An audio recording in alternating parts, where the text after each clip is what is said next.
Woke, woke. There are so many things going on around. You must take heed. It's been written and prophesied about, so you must believe. Not everything that glitters is gold. Pay attention as it's been told. Join us every Friday, 7 p.m. Eastern, with Brother Yusuf as he tackles and breaks down current events, current news, and politics, and the Islamic Ummah. Please join us, streaming on all major platforms. Channel Sunnah followers.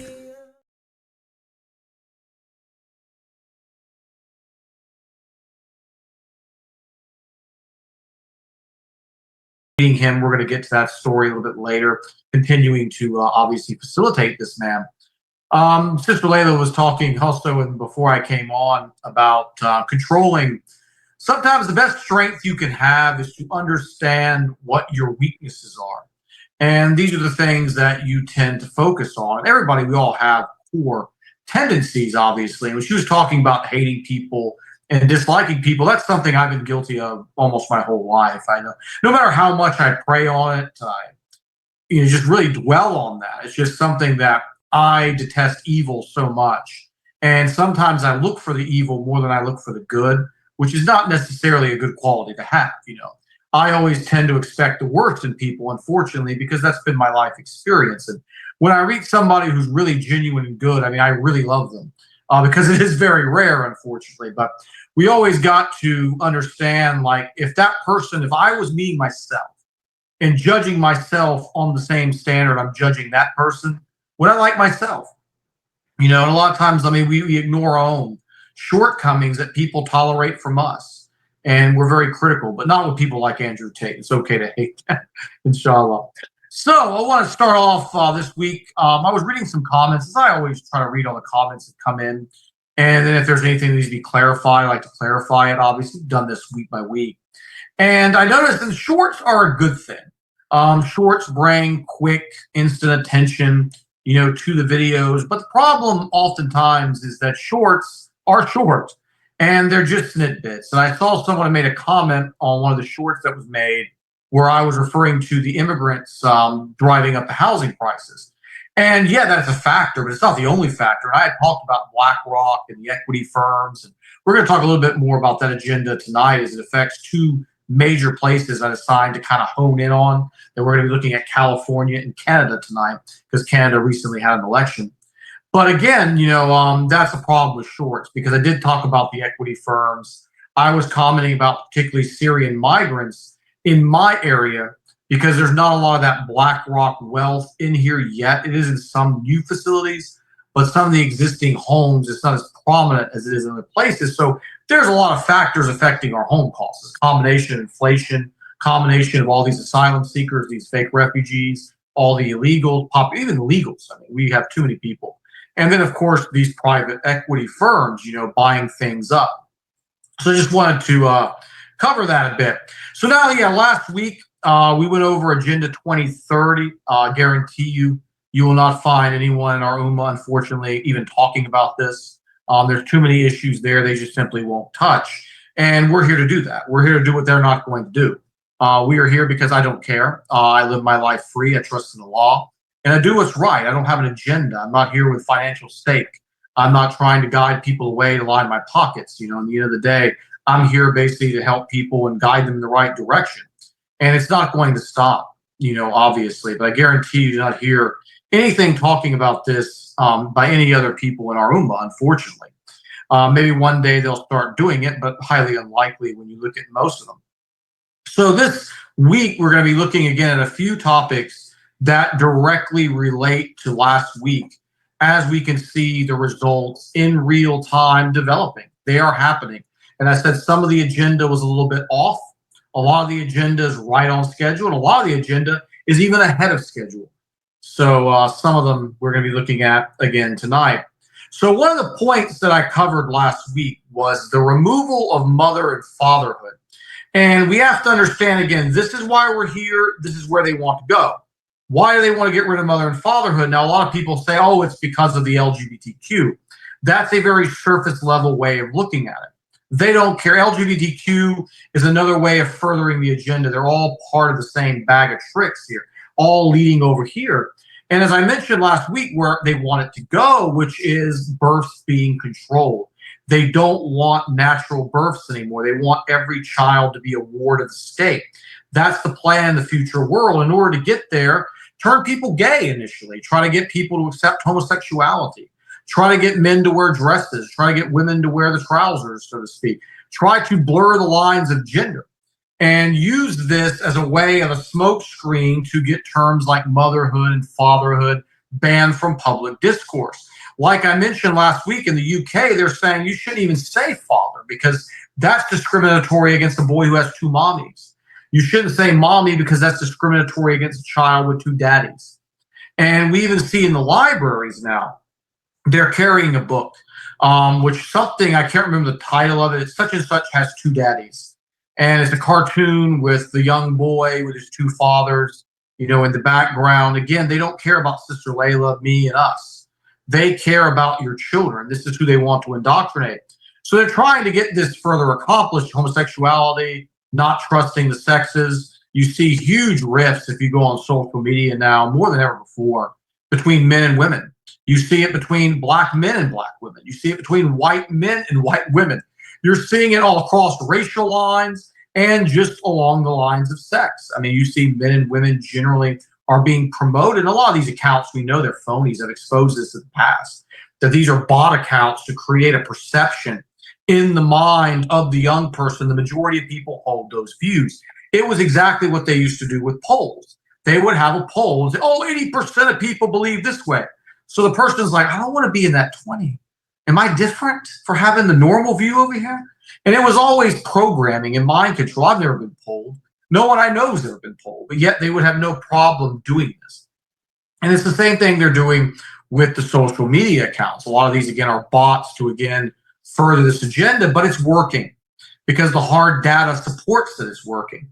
And I looked at a study this week that I immediately copied and cropped and got it understood, all the nuances of it, to talk about this week in relation to that.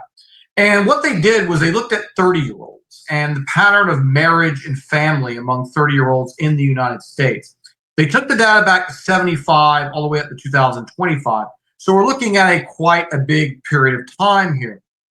And we're going to see stuff that is alarming. And it is going to show that the agenda is working perfectly right now. The same thing's being repeated in Muslim countries, but actually it's rapid or more fast over there because they perfected the techniques here before they brought them over there. Now they're bringing fully professional mind control techniques to the Gulf, and it's working wonders very quickly. So in 1975, 91% of women were married at the age of 30 and above. 91%.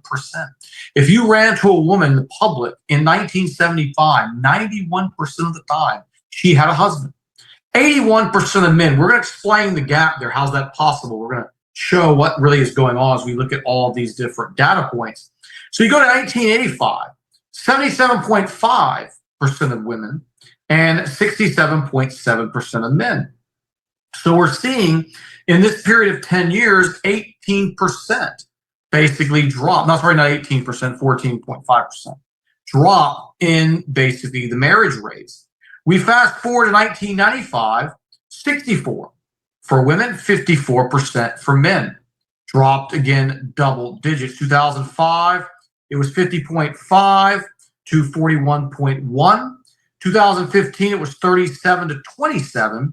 And now in 2025, 25.6% of women 30 years old and above are married versus in a 16.5% of men. This is staggering. It's disastrous for the health of the West. Now, again, we as Muslims are not concerned with Kufar following Kufar rules. Kufar are going to do Kufar things. They're going to break all of Allah's rules. They're going to twist marriage. But again, it's like I highlighted, this same stuff is being repeated in the Muslim world, and the Muslims who live in the West are following these patterns. You see the trends aligning almost exactly. I mean, it is terrible. And the reason for the gap is because all throughout history, older men have always married down. older men have always married younger women. So you would see at this 30-year-old demographic, a lot of those women were married to older men, so they had a higher rate than men of their same age. Men of their same age were waiting until 40 to have a little bit more money, a little bit more stability, and then they would marry. But that's always why we see those gaps between men and women. So this is, again, cause of alarm. You're getting it now down to 1/4. And by the math is not lying. If this agenda continues, you go to 2035, we'll be sitting here saying that the numbers now for women are 13 or 12%. It's just every year, if you saw every decade, it was over 10% reduction because the propaganda has been unrelenting. It has been steady in the movies and the films and all of those things, you know. So, yeah, this is where we're at. We can see that part of the agenda is strong and it is working very, very well. And again, like I said, it is coming for the Ummah. We are going to, again, buy this nonsense. We are buying this nonsense, particularly our women. Now, again, don't worry as we're segueing into our next, because California always has the answer to problems, don't they? We're going to be looking at California in quite detail here because California kind of embodies this agenda. It's the most far along of the states in the United States at going along with this poison, with this destruction. If you want to know where the country goes, you look at where California is. It has always been that way. California is where Hollywood is. It's where they produce the dreams, the myths, the lies, and the fantasies. It is, of course, the policies worked always around that area before they spread out. California's always been, because CIA had projects and bases there, they've always been the head of pop culture. Now, there's been minor shifting away from that state to other places and hubs over the decades, but California continues to have its place. So California is always, when you see legislation there that is common sense, you're always going to see it get blocked, always. And they were trying to clean this state up, and they were trying to pass a resolution which would make it a felony to approach 15, 16, 17-year-olds for sex, prostitution, basically. And good old liberals in the state of California, as they always do, said, hold on. This will disproportionately impact the homosexual communities. And they always use that lie. We're going to get to the homosexual relationship in California as we move along here. But again, always when you see pedophilia bills in California, they're always struck down. Always. Prostitution, all these things. Because, it's discriminatory against gays. But then if you say, okay, so you were suggesting that homosexuals have more inclination to being this way? Oh, no, that's homophobic. But you just said it. They said the quiet part again out loud. So again, California is a place that was blessed with tremendous resources. If people are familiar with American history, you go back to the 1950s, 60s, 70s, and 80s. California was the place to be. When I grew up, and I had phony Hollywood dreams like so many did in this country, it was my dream to go to California with 2 suitcases on a bus and make something of myself in the entertainment industry. I wanted to be in the music and things like that. And that was always kind of, the image of, larger than life. I mean, you talk about beautiful landscapes, wealth. This is where the best of the best, were. California has, I believe it's the 4th or the 5th largest economy in the world. China, the United States, India, Russia, and then California. I mean, this is a place that was blessed.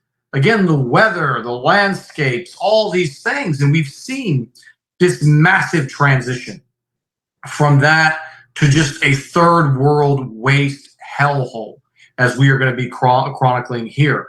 The great life, and this is again, part of our understanding our Islam, is when we talk about Allah testing you.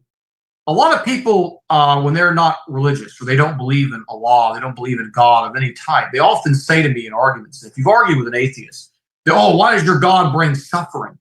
God is love. He would be love. He would give you nothing but the good. Well, psychologically speaking, when a person receives nothing but good, what happens to you? You become soft. You become weak. You start to succumb even more to your desires, and it's just like a snowball running down the hill. If Allah didn't humble you and put you in your place. This is the best gift. The best thing is to be tested by a law. But the atheists and the Satanists and all these people, they try to invert this as always in turn. Oh my God, your God is horrible. Your God is a tyrant. He's giving you bad things. Bad things are good because you have people living in this comfort, in this soft life. They become prone to this type of ideology that has destroyed this state, this liberalism. And again, now this paradise that I talked about, this destination, this place to be, now ranks #1 in the United States in homelessness. #1. Fifth best economy in the world. We always hear from the Zionists and from the think tanks on the financial shows, well, the economy's everything. The economy's great. Country's great. Well, the economy in California, again, 5th in the world, as a state. And yet they rank #1 in homelessness. They rank 42nd in the country in public safety. There's very few places worse than walking the streets of California. They are 37th in crime, used to be the flip side of this. And the big whopper here is they are 50 out of 50 in the cost of living. So you have the cost of living high, and then you have homelessness obviously high. And you see the streets of California now are filled with drug addicts and people sleeping on the streets. A lot of these people, I've seen so many interviews with them, they're not even on drugs at all. It's just they simply like this, they live in the car because they can't pay the rent, anymore. They're earning all this money. The economy is so great, we keep hearing, but yet they're living in these conditions. It is unreal. 50 out of 50 in cost of living. And we're going to tie this, as we always do, back to these policies. So starting, as usual, our good old friend immigration. Like I said a week ago, the sore on your inner part of your mouth that just won't seem to go away. One of the first things this state did was they opened up the floodgates. And they said, everybody, you're welcome here. We don't care if you're a gang member. We don't care what your education is. We don't care what you had to offer because we're nice. We live a good life. Like I said earlier, soft. We have everything good. We want to share that. Human nature sometimes can be your own worst enemy. And they opened up the floodgates. They committed suicide in these policies on immigration and crime. California now has basically 1.85 illegals living in the state, 1/5 of the state's population. And we know the government lies, obviously about these numbers. They've been saying there's 11 million illegals in America since I was 21 years old.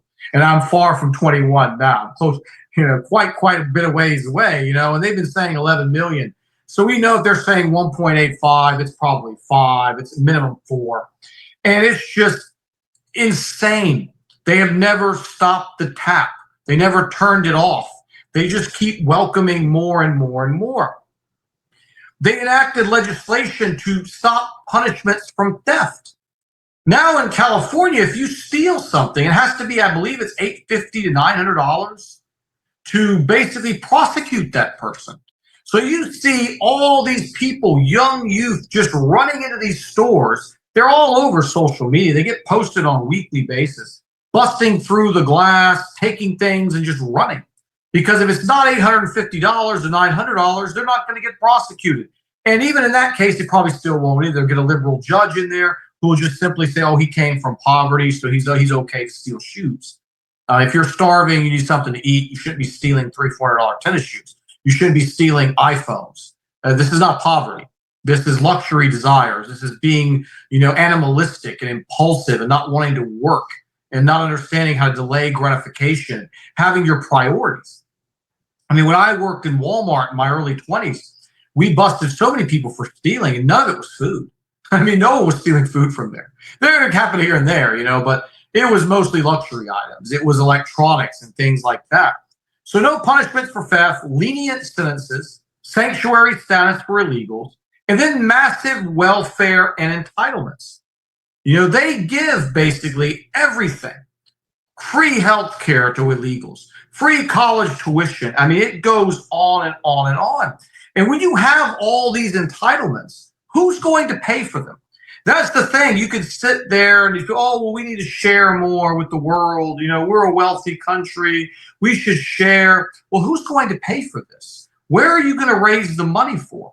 Obviously, it's not the people signing this stuff in the state houses. No, it's going to be the people that are going to pay for this stuff. California ranks 49th in the country in individual income tax, 46% in sales tax. It is insane. They have the highest marginal income tax rate in the country at 13.3%.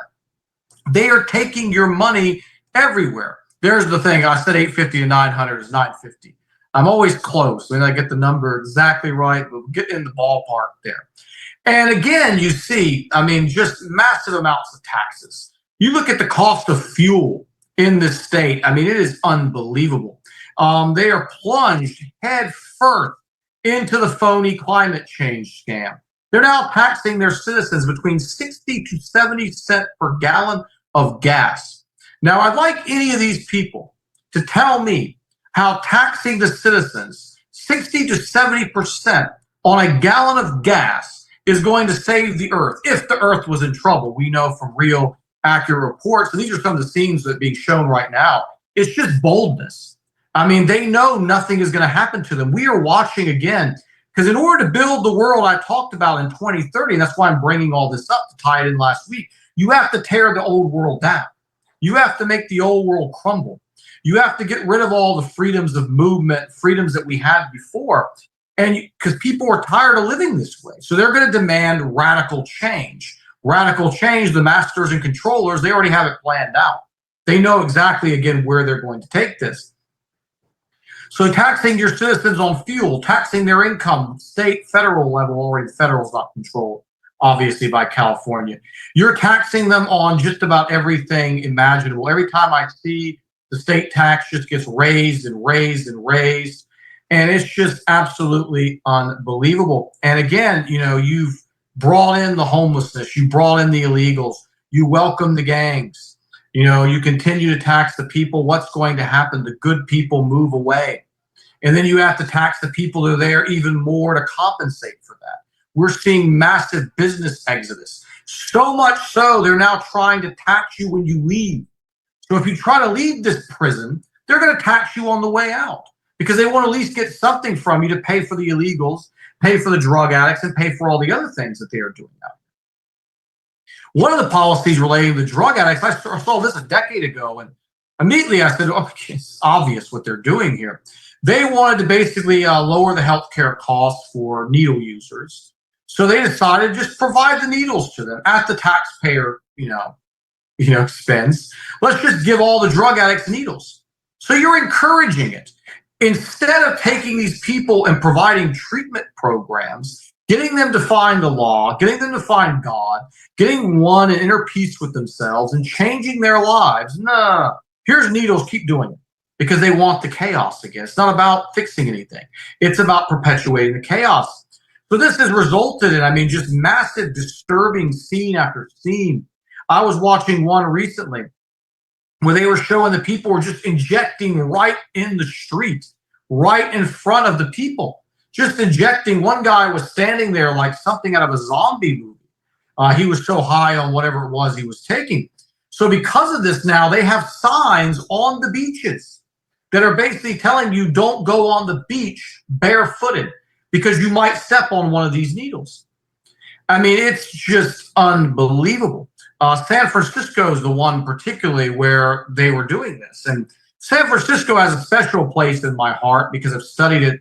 Seems like now probably about 30 years of my life. And San Francisco really was kind of the epicenter of so much of the sex, drugs, and rock and roll culture. But San Francisco was also the center of the new Sodom and Gomorrah, the new city of Lot.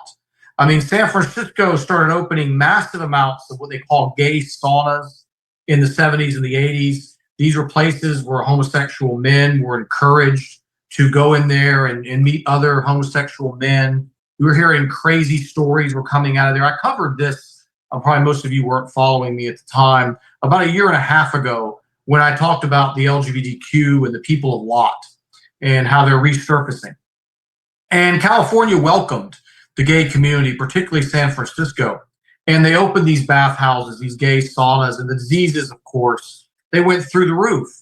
And you started finding all kinds of, huge expenses on the taxpayers taking care of all these diseases, because homosexuality is not a natural lifestyle. No matter how much they want to come on the television and tell you, oh, they're just like you. They want to get married. They want to have a pet dog and a son and a daughter. No, absolutely not.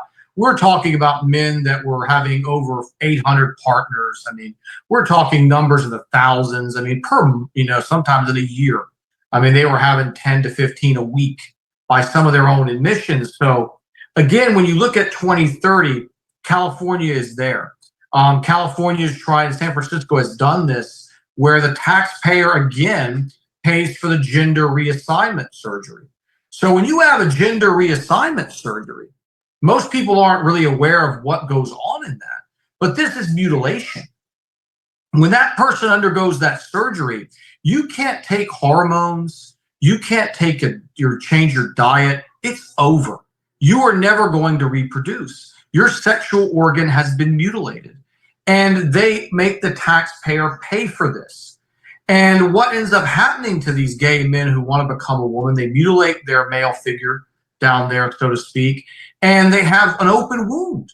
And the open wound is not something that other gay men are going to want. These people end up killing themselves at a very high rate. It's a mental disease. There's no coming back from this. And these people need help. They can be saved. But, again, it's spreading the disease. It's promoting and perpetuating this. So whether it's unlimited immigration, whether it's climate change nonsense and all this green initiatives that are bankrupting people, driving their energy crisis through the roof, homelessness contributing from high costs of living, property taxes are through the roof, because again, they got to raise this money somehow. So they're going to charge you massive amounts of money for property tax. You got dieting issues. I mean, all of this stuff centered in California. It's all come from there. And it's only getting worse. And when people often like to argue with me about the tenets of liberalism, I say, well, literally, dude, you've got an example, a real life, living, breathing example of what liberalism produces by the state of California. It's like once the liberals take control, it's over. You're not getting it back. Everything will be rigged, as we're going to look at Canada coming up here, and they're going on the same exact course. Once these liberals take control, everything will be rigged. There'll be no, just like the communists, same thing. There'll be no honest elections. Not that we condone or promote this democracy, but at least there's some ways in a democracy that you can make some change.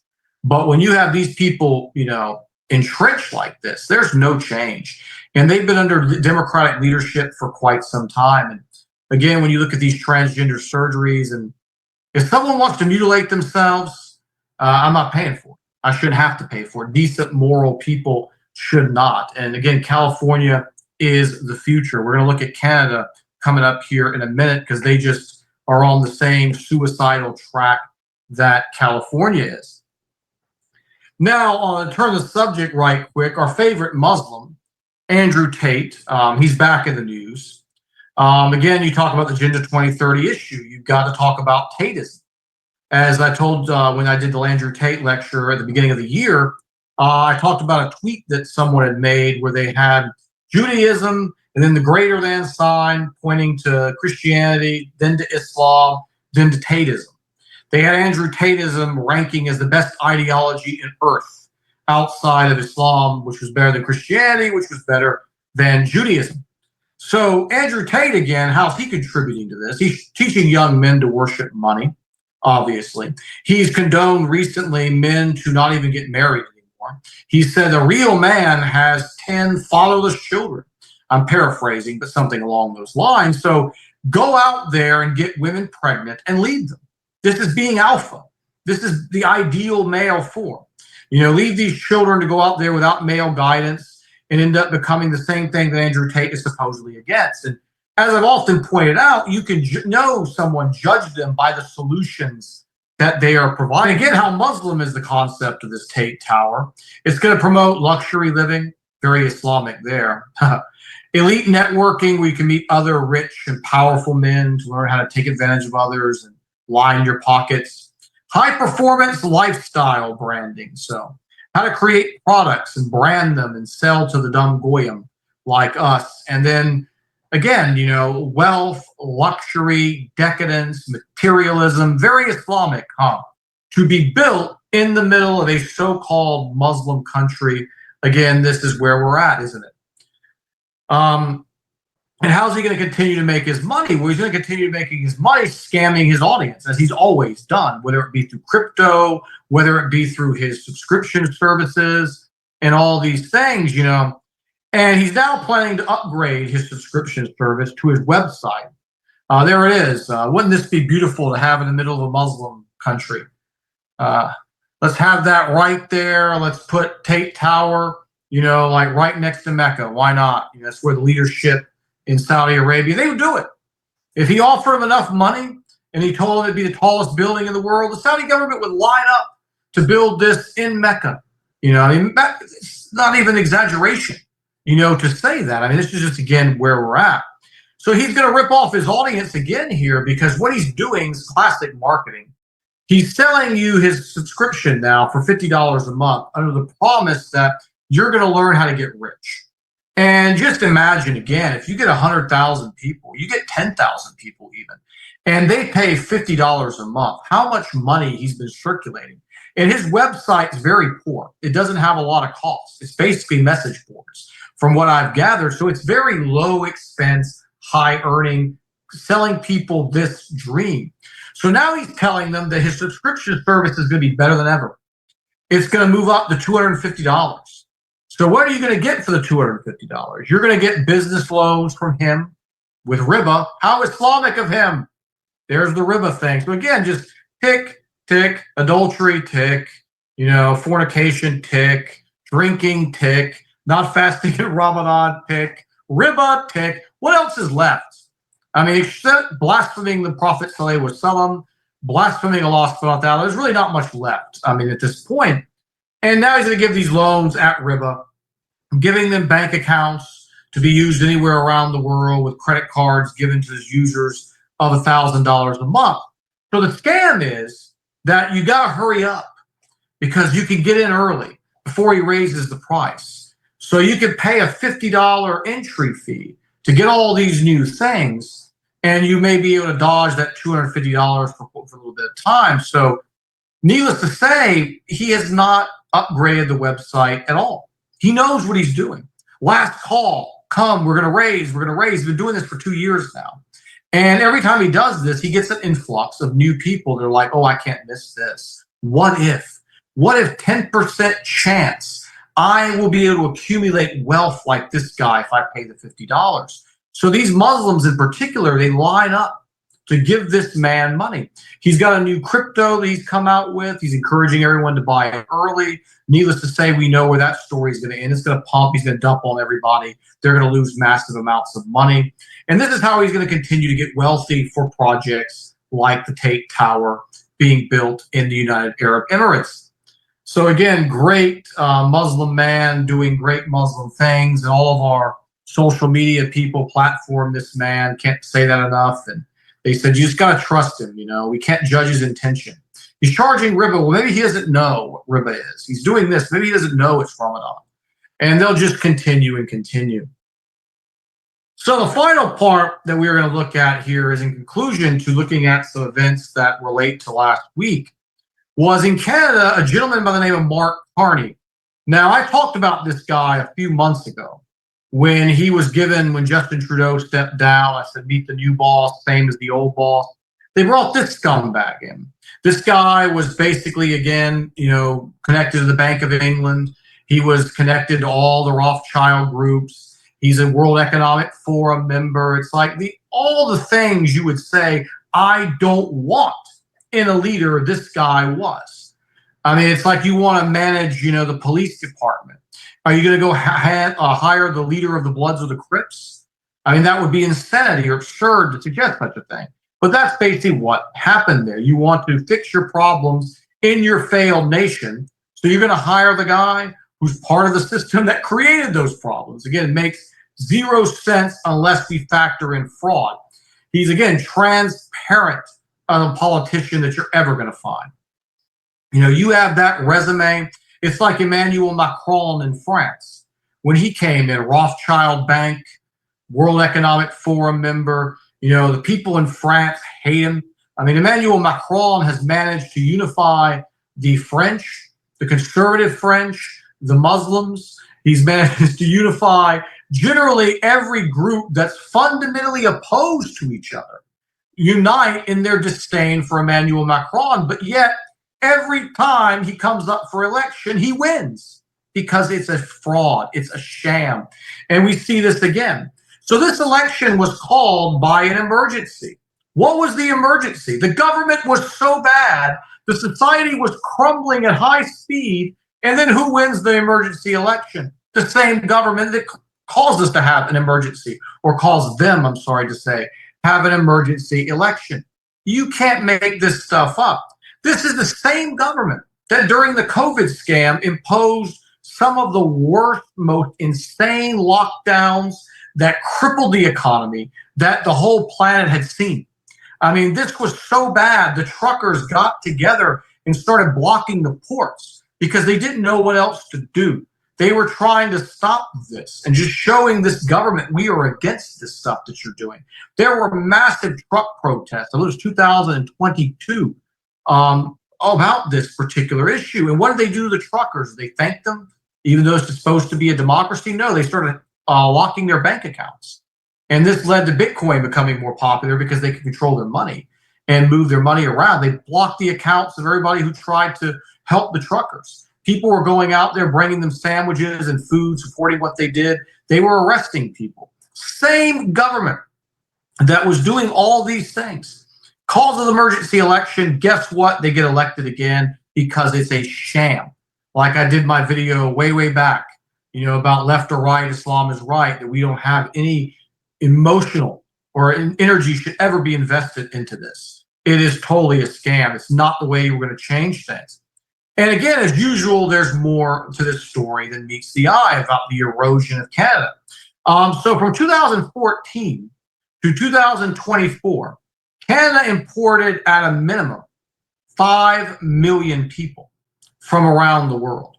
The country now is unrecognizable to people that were born in the 2000s. And me in America is unrecognizable in every area since when I was a child. But for them, it's unrecognizable even a decade ago. And not for the better, by any means. Because again, it's unfiltered, unchecked, massive immigration. And we're going to show how they try to blame Muslims for this here in a second. And we're going to look at who these immigrants are, and we're going to see how low Islam is. Because when you hear any anti-immigrant sentiment, you always see the Muslim lady in the hijab or the niqab, or you see the brother with the beard. They're like, look, they're bringing Sharia here. But that's not even close to the majority. It is in some European countries, but it's not in this particular context, but yet they use the same tricks. Islam is going to be the bad guy and the scapegoat for all the problems that non-Muslim immigrants are causing. So the population now of Canada has rose to 23% being foreign born. This is a disaster. These people don't learn French. They don't learn the language. It's tribalism now entering in the society. We see all these stories now of nepotism and favoritism in jobs. One ethnic group only goes to their community. And you can't build, as we talked about, a nation with multiculturalism. You either have an Islamic culture, you have a democratic culture, which is what the people here in America always say, we have a constitutional culture. You have a Christian culture. You have a Hindu culture. You're not going to have all of them. They are going to be at war among racial lines, among ideological lines. And there's no brotherhood that can come from this. So again, one of the lies that they sell you, that, oh, you're, yes, 23% foreign born, but this is good because immigration fuels economic growth. Well, does it? Well, again, we can look at Canada and tell a different story. Canada had just 0.5% economic growth during the period of time that the massive amount of those immigrants came in. You imported basically whole areas of India, basically. We're going to look at the numbers, and that's why that statement's going to make sense here in a second. And you expected economic growth? I mean, look at streets of India. Look at the poor and impoverished there. Look at the corruption. Look at how top to bottom that Hindu-run society is a train wreck.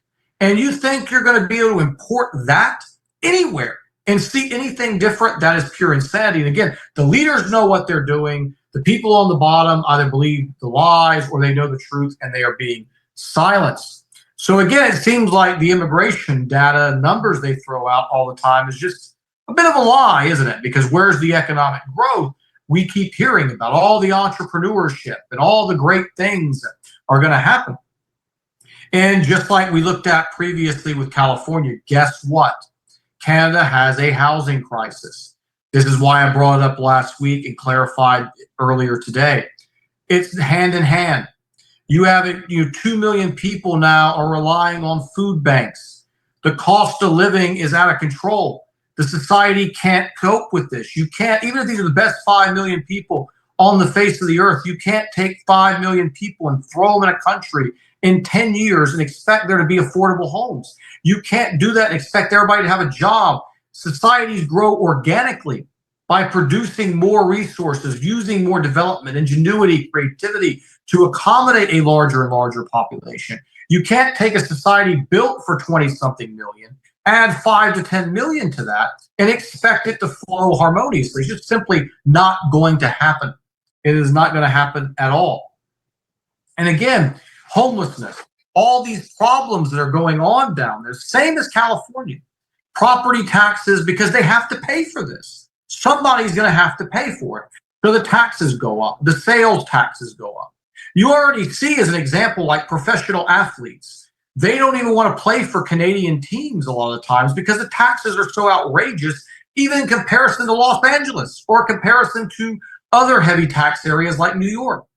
It is out of control. Homelessness, again, drugs, homosexuality, Toronto, very much like San Francisco, they follow that pattern. In fact, Toronto had riots in the 1980s because they said we're going to be a gay safe haven. And then they saw all the disease and all the problems. They started closing those bathhouses and the homosexuals rioted. This is a documented fact. And again, you can't follow this ideology to success. It breaks every one of the law's tenets in so many levels. And again, it's a race to the bottom. They have to destroy the old to make way for the new. So out of these immigrants, 27% come from India. So this throws the whole, these are people fleeing war lie. We hear that lie all the time. Oh, these are people fleeing war. You have an obligation to protect people fleeing war. And we've exposed that time and time again here, but 27% are from India. There's no war in India. Maybe soon. We can talk about that. I'm not much of an expert on Pakistani Indian history, but I was thinking about doing something from the Islamic perspective on that particular conflict, but I need to do some significant research. But again, India is not at war. And then even worse, 7.2% of these come from China. So again, they're obviously not at war. They are now the number one in some studies, number one economy in the world. Why are Chinese people being allowed to immigrate to the West? Are they hostile to the West? Do they love the West? Or are they here to take the resources and send it back home? I think we know the answer to that. It is suicidal. Only someone who is insane or, again, the agenda would be responsible for such things. This makes no sense. Then you have 5.4% from Afghanistan, and the rest, was a war. There, you can make a bit of an asylum case for them. But the vast majority of these immigrants are not Muslims. They are not. But yet, when you see these things going on TV, again, it's always depicted as the woman in the hijab, the brother with a beard. They're sitting, doing this or whatever. But this is not the face of immigration to this particular country. So Pierre Poilievre, he basically was the opponent. And this is another technique that they do, is they select the opponent who's basically almost as soft as the government. There's really not much of a difference. So people don't even have to vote. They know the answer. So they stay home. It's easier to rig when you don't have massive outpouring. So it's much easier to control the counts. So what he did, which is a new tradition in Canada that I've been following now for about 5 years, he did the ritual of submission. And this ritual of submission is where you go to a Hindu temple and you put the dot on your head and you wear the scarf and all the clothes and you do the chanting. And all the Sikhs and all these are in the back, the Hindus and the Sikhs, depending on which temple he's in. And this is like, look, I'm a good guy. I love you guys. I want to bring more of you guys in. There are now more Sikh parliament members in Canada than there are in India. It is becoming a colonized nation. And of course, any of you guys who are familiar with Hinduism, we talked a bit about that a few weeks ago, and the peculiar practices, the anti-Islamic practices, the blasphemous practices. We showed the Hindu statue in Texas. This is a hostile group to us, more so than the Christians, by far. This is a group that if anyone who knows anything about that region knows that Hindus are very, very hostile to Muslims all the time. And again, 35%, total immigrants from there. So no economic growth, rising housing prices, ruined quality of life. And we are expected to believe that the Canadians lined up and got in their cars to vote for more of the same. Like at least, in other countries, they actually try to make you think there's going to be a change. Like we had a Trump, and then we had a Biden, and then we had a Trump again. So the people, oh, look, democracy's working. We're replacing the leadership. But in countries like Canada and Western Europe, they just don't seem to care. They're like, we're giving you the same thing, 100%. We're even going to say the same things. Whether we're conservative or we're liberal, you're getting Agenda 2030. And again, now you got your World Economic Forum member in there. So again, one of his quotes that he said when he got elected was, "We can't stabilize the climate until we get net zero emissions." So again, this is very, very frightening. If you're in a country like Canada, which is cold, where you need heat, in the winter, and these people are up here promoting that phony climate change agenda. They're telling you you've got to put more taxes on oil and gas. They're just going to destroy the manufacturing. What's left of it? It'll go to China. It'll go to India, obviously. And then the Canadians are going to be left in a service economy with high energy costs, which are not going to be sustainable. And again, they're going to go in, destroying the old world, paving the way for the new one. And he even said that climate change will be the center of his campaign. Everything he does, climate change will be there. And when you look at the issues that Canadians said were important to them, this wasn't even this wasn't even there. No one cares about this. Everyone now mostly is learning it's nonsense because they've been telling you disaster stories since 2001. Really, you can go back to the 70s. They said there was going to be an ice age back then, and it was going to wipe out humanity. And then they just said, okay, heat sounds more scary. So we're going to go with heat. It's going to heat the planet up, and the sea levels are going to rise, and Florida is going to be under the ocean. If you remember Al Gore saying these things in 2000 when he was running against Bush, that California was going to be under the ocean in 2011. Well, beachfront property's never been higher in California. So I think the developers and the purchasers of the land, including Barack Hussein Obama, who actually bought land in these beach areas in Hawaii and other states where if climate change was so bad and the sea levels were going to put it underwater, why are you spending millions of dollars in investing in properties? Assalamu alaikum, Sister Yusuf. Brother Yusuf, I'm loving this class. I'm taking so many notes, and I agree with so much of this. I want to proceed in asking you a question. I know the latest class, she's about to start at 9:30, and we really want to be on time as scheduled. But if as a closing remark in regards to this, as far as everything that you've been talking about. I also have been taking a look at the news and what's been going on with the homelessness in California. Mm-hmm. We were just talking about this, me and my husband, because he also was looking, they were trying to get workers out there to clean after the homelessness in California. Mm-hmm. I don't know if this is a repeated thing, program that they have, but they pay very good money. And I didn't think that it was such a bad problem until recently, over the past couple of months, I've been seeing it in the news, and then you brought it up.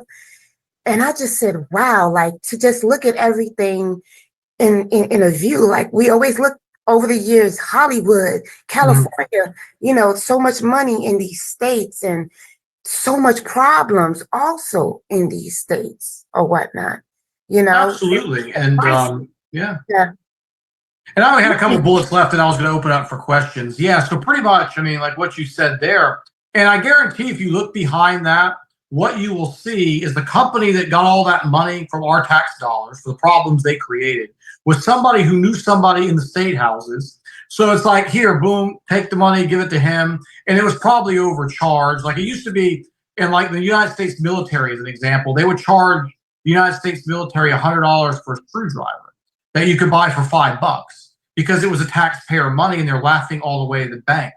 All the providers of these services and stuff are making a killing off them taking our money and then paying it to their friends to do these programs. It's like they created the problem. You can't bring in 5 million people and say, oh, everybody's going to have a house. No problem. And the housing, of course, is going to just continue to go up. And then, like I said, you're in a slope like this because you have to keep taxing. You promise so many groups entitlements and free services that you just have to keep taxing everybody. It's a domino effect. The snowball just grows and grows and grows, and it becomes impossible to stop. In Canada and California, the reason I focused on them here, one's a country, one's a state. They're both doing the same thing because they're destroying the old world, paving the way for the new. Canada's already talked about universal basic income. California's talked about it because that's the goal, is to have you dependent, again, 100% slave to the state. And by taking away your ability to own a home, driving you into the streets, you're going to beg them for the solutions that they have for you. Oh, please, just spare us this. Do something for us. What are you going to do? Oh, we got something for you. A 15-minute city over here. And you're going to live there. And you're going to be tracked, chipped, injected with all kinds of, nanotechnologies that we talked about last week. And you're going to be basically completely dependent on the state, Does anyone have any questions or comments?